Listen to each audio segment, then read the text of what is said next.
Hey guys, it's me, Summer Breeze. Welcome to my YouTube channel. Today I want to do a continuance of my self-esteem series. This will be my second video on it. And it's similar to my last video talking about caring what other people think, but this one is about bullying. And to help me with it, I have a special guest, friend, and fellow EB member. Give it up for Joy. Hi guys, I'm so happy to be here. Bullying can come in so many different forms. It's not always aggressive or obvious, but bullying always leaves a mark.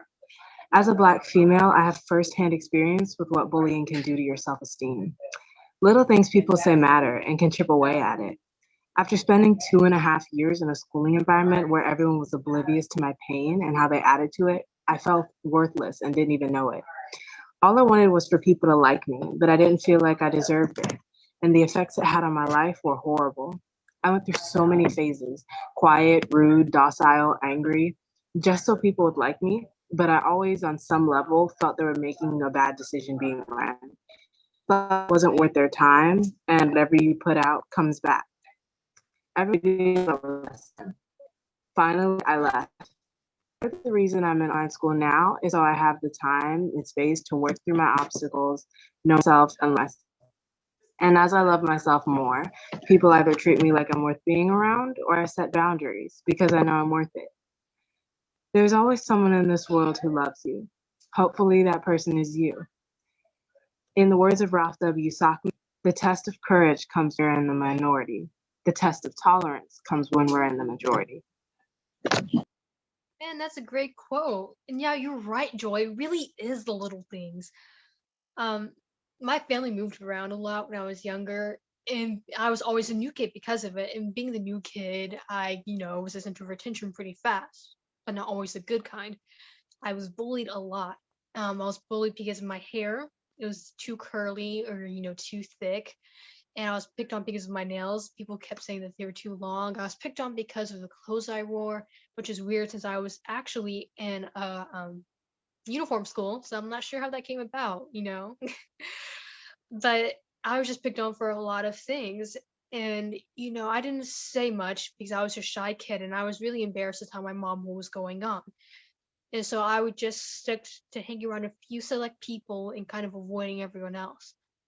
But as time went on, the bullying became so much different. There's now violence to it.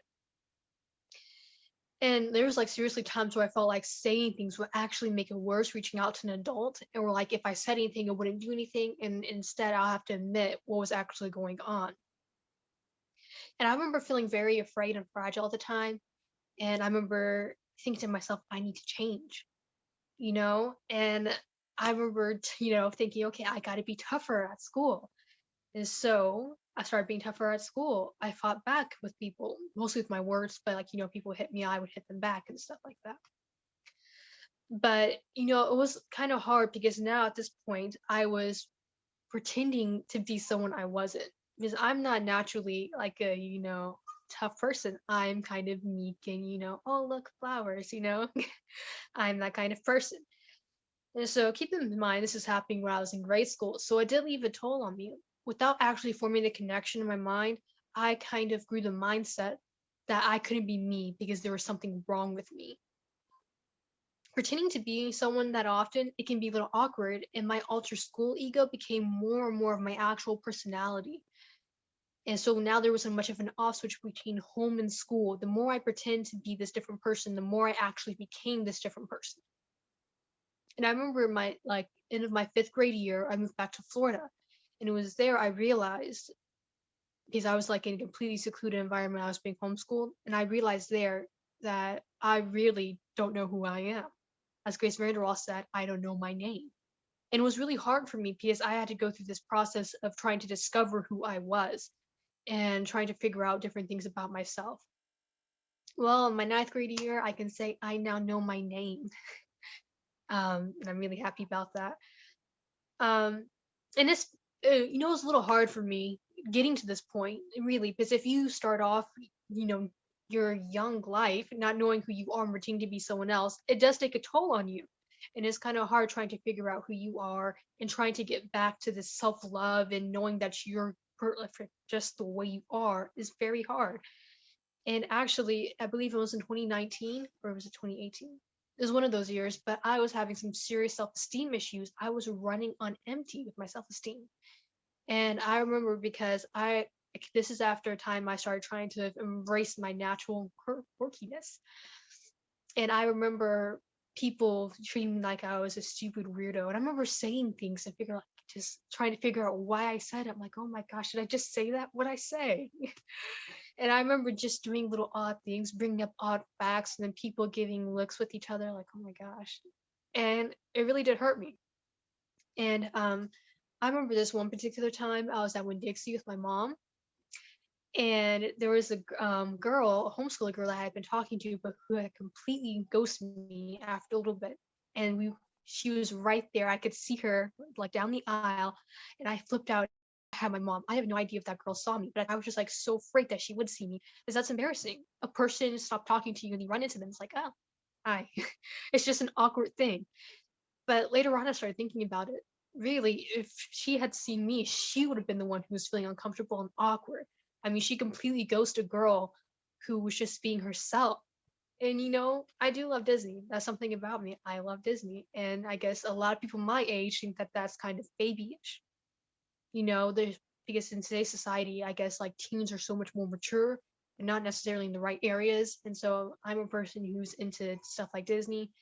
And I have had, people that get like side looks like, oh my gosh, she really talking about Ross Lynch right now? Yeah, it's all about Justin Bieber and Shawn Mendes now. Not that I don't love them, but yeah. And I remember there's another time in church when I walked in and people started playing rap.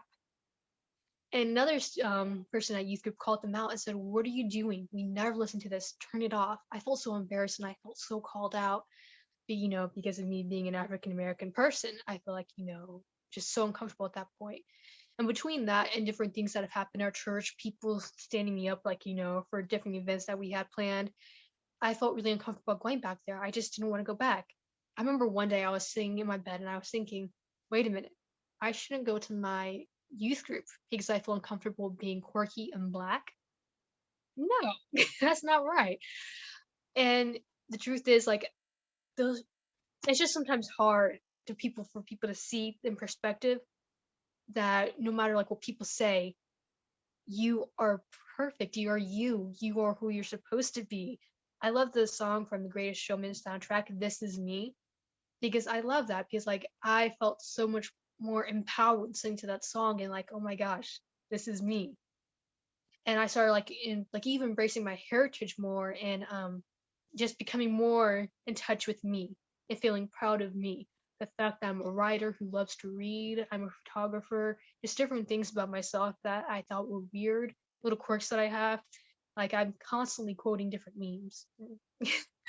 But there's just certain things I have been led to believe, like, oh, this is like the normal teen, I should change or whatever. But I'm like, no, this is me now. And I feel so empowered because of it. That song and honestly the entire movie soundtrack are great when you need to be reminded of birth. And also there are tons of movies and songs about how great you are. Not the you the world sees, the inside you, the quirky you, the true you. Anyone who has felt the need to change themselves and because of things people have said, the way they have treated you, remember three things. One, you aren't the only one struggling or the only one who feels this way. Two, whoever you are now is who you're supposed to be now, and nobody can change that, not even you. Only change how you are tomorrow if you don't like how you are today. And three, and lastly, only you. Don't let other people's lives affect yours or stop you from living a life of self-love and happiness.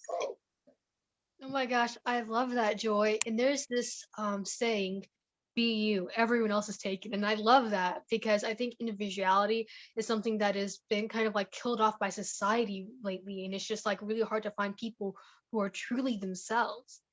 And so I love that, only you are you. It's just so much truth to that. And, individuality is a beautiful thing. I mean, if people like didn't have their own little personalities, imagine how fashion would be. Imagine how movies would be if everyone were the same and everyone kind of stuck to this little box of how we should be. the idea, that concept of society that's formed that we should be. Nothing would really be how it is. And I just love the idea of individuality because that is how we are in this world today, from different people's perspectives. Like all the inventors that have made different things. Like if that people thought that they were weird when they were in school, like the Apple guys who created Apple from their garage. Yeah, people probably thought that they were weird, but look at them. They have changed our way of living completely. And so I just think it's a great thing. Well, anyway, thank you so much, Joy, for coming. No problem. I'm glad that you invited me. Oh, we're glad to have you. You can come back anytime. You were great. And thank you guys for watching. Please like, comment, and subscribe down below. Don't forget to hit the notification button. I will leave a link to a playlist of self-esteem booster songs that I personally love. I'll also leave a link to the Unsigned Writers blog, to this awesome post, Be Inspired, Not to Wait to Live. I really love it, and I think it's connected to this. And I'll also leave the YouTube link for Hadley Woodall. She is a FOVS YouTuber who does awesome covers, so be sure to check her out. Anyway, bye guys, see you later. I won't let them break me down to dust. I know that there's a place for us, for we are glorious. When the sharpest words wanna cut me down, I'm gonna send the blood, gonna drown them out. I am brave, I am bruised, I am who I'm meant to be. This is me. Look out, 'cause here I come. You were like, oh, And I'm marching on to the beat I drum. I'm not scared to be seen. I make no